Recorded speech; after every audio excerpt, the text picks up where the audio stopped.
Hello, Seventh Voice. My name is Hlynur Pálmason. De har fundet en deroppe, som kan føre jer sikkert frem. Og de siger, at folk derfra de har flere hundrede års erfaring med vejret, floderne og gletsjerne. Øen er helt anderledes end Danmark. I think I was. I've sort of been between countries for the last couple of years. I grew up in Iceland, moved to Denmark. We had children there. We lived there for a long time, 12 years, I think, and studied in Denmark. So I was interested in this relationship between these two countries, and also kind of fascinated with the opposites of these two countries. So I was exploring that, trying to find material that was worth exploring, and the more I moved back in time, the more stimulated I got, and so I could feel that there was something going on there when we were under the Danish crown. There was something.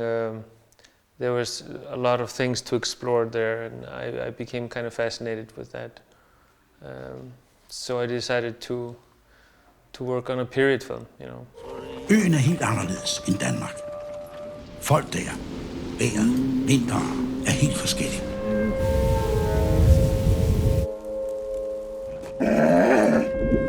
Jeg passerer jo nok ikke lige forbi vulkanen. Det kan godt blive svært at aflæse floderne, som kan stige mere end normalt.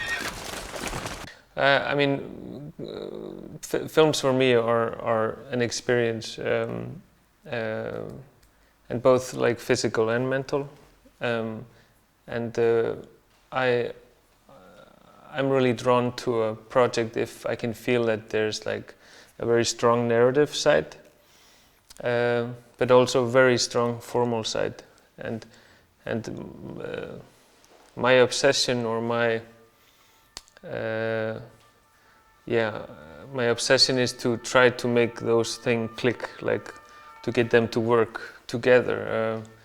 So there's, I always feel like every part of the filmmaking process, like the sound and the dialogue and the production design and the locations and everything is like as important. It's like everything has to work within that film, and if I can get things to be as important, and if we focus on every detail and make it work within the world, I feel like, you know, the film sort of emerges and starts working.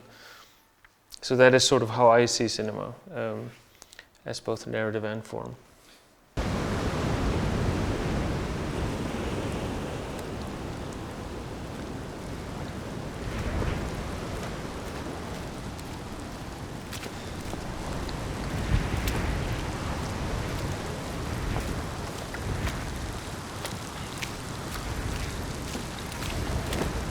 Well, I sort of always worked with cinema and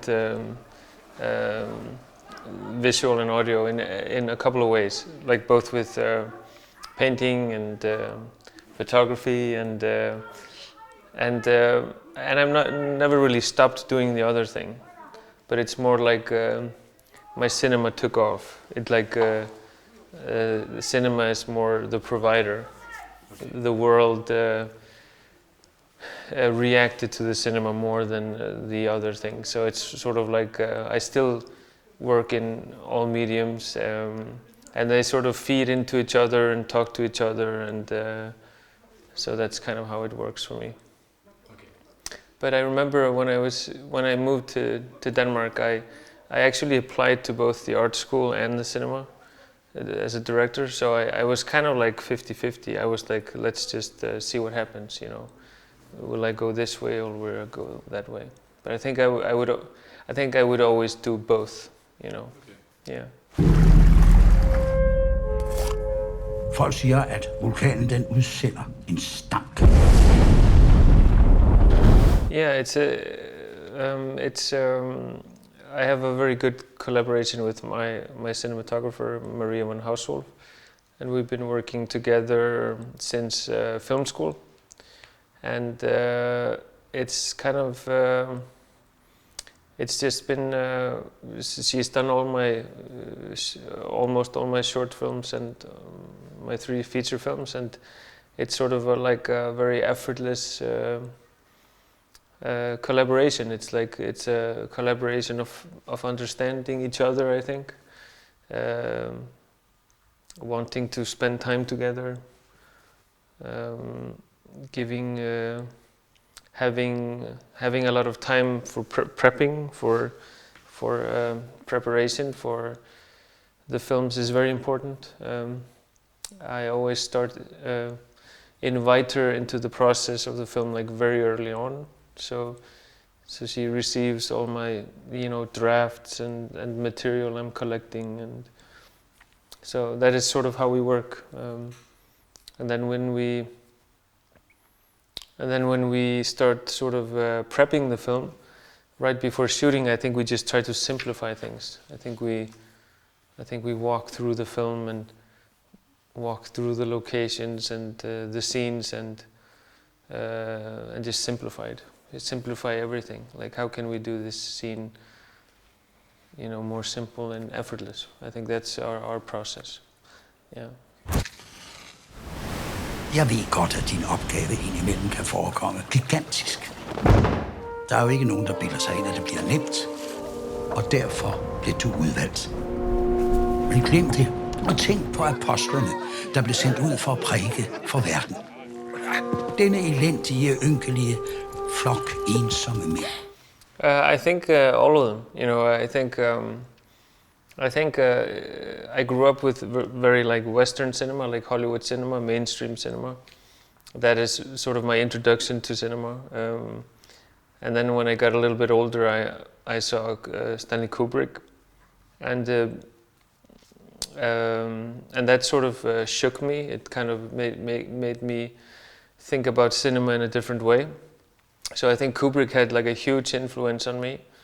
And then I started sort of seeing the more, independent international art house films. Tarkovsky was a huge inspiration, like you said, and Bergman and Antonioni and so many more. Bresson, Osu, like there's so many. So, but it started very much with Western cinema, and then it sort of became more, personal cinema, personal art house or European art house cinema. Yeah. Men de gjorde det, og af den grund er ingen opgave umulig. Og derfor er din opgave heller ikke umulig.